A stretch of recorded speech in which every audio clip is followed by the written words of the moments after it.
It's another wonderful day in the garden. Said I'd give y'all a little bit of an update because it is nice and pretty outside. As you can tell, our tomato plants have decided that they like this nice cool weather, which means that they're putting on a bunch of fruit. Well, we might try our hand at like green salsa or something. I don't know. We're currently boiling down 60 plus pounds of potatoes right now. Look at them. They're so pretty and green. I was sure they were just going to die off. Yeah, that basil, yeah, it's just sad. We got some yellow squash here that's doing pretty good. And, of course, our cabbage that it could be doing better. But the chickens keep sneaking in here, eating stuff. Not very helpful. But, you know, it's a give and take. There's some red tomatoes out here that I need to get. Huge tomatoes. Huge tomato plants. This is a zucchini. I got one back there I got to pick. Our loofahs are doing really great. We got a couple of them in there that are starting to change color. Tomatoes. We got some pole beans mixed in with our loofahs. So I've got to go digging and see if I can get some stuff out of there. We actually whacked some of the grass back on this side.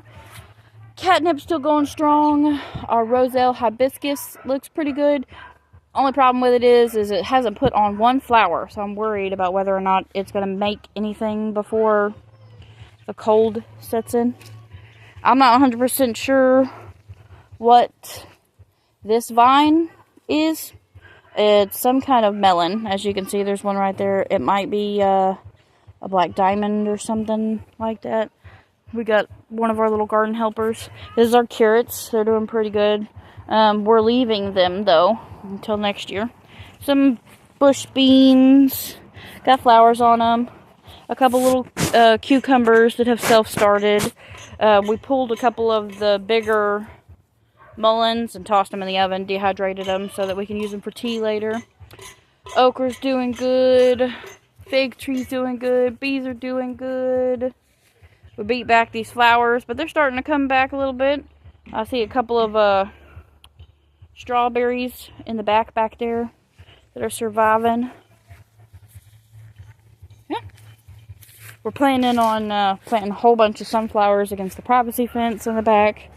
And I'm already plotting on lots of garlic. Lots and lots and lots of garlic. Everything else is doing pretty good. The sage, I planted sage, but we don't really use sage in cooking, so it's one of those things where I'm just kind of like, meh. Oh, and look, there's a green spider. I still haven't figured out what kind they are. But right here, I don't know if you can see her. I'm moving my phone around. Hopefully you can. Hopefully I don't get myself bit. I'll have to go back and look and see if that looked any good. She's way up here in the under one of the leaves. Looks like she's made a nest. We got quite a few garden spiders outside the garden that have made nests and egg sacs and such. See, there's some green beans peeking out right there. I'll have to come out here and get them. The okra, I've said before, I think the okra is kind of just ornamental. I'm not really sure why I plant it. My bunny rabbits won't eat it, so I'm kind of just there. It looks like our cherry tomatoes have about given up. We've got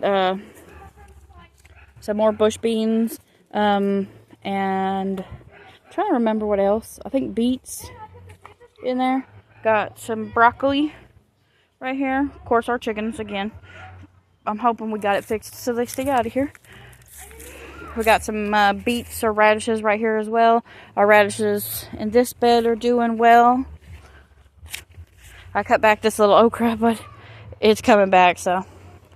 This massive, it's beautiful. I love it. I really do. The Malabar spinach, I just cannot eat it raw. It's gross. Them's are my domesticated children, which aren't very domesticated in the background, of course. As you can see, we got a lot of red tomatoes over there. That pepper plant is doing really well. We're going to plant a whole bunch of those next year, I think. Of course, it looks like somebody has come through and messed with them. We have a mouse that's been nibbling on some of our stuff. And my dog is just going crazy over it. He hates mice. The oregano, look at it. Look at this whole corner. Whole corner is one oregano plant. And then there's some in that little corner right there that came from this ginormous plant. And this ginormous plant overwintered twice now. So we'll see how it does coming up. So, fingers crossed. We're really hopeful that, you can barely see it. It's sad. But we're really hopeful that our passion fruit vine does really well. Apple mint. That's the only kind of mint we're going to grow from now on. We use it in all of our teas, and it's delicious. Of course, our apple tree is getting a little sad looking, and our peach tree is turning a little yellow. But other than that, oh, we got a, I don't know if you can see it back there. Put up a bat box. Awesome. We've got another one made, but we're going to have to figure out a pole or a post for it.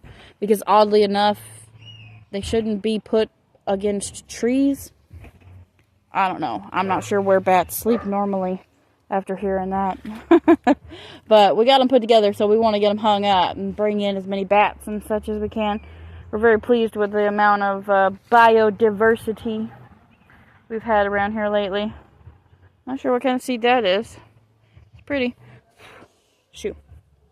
Okay, well, I'll talk to you guys later. Bye.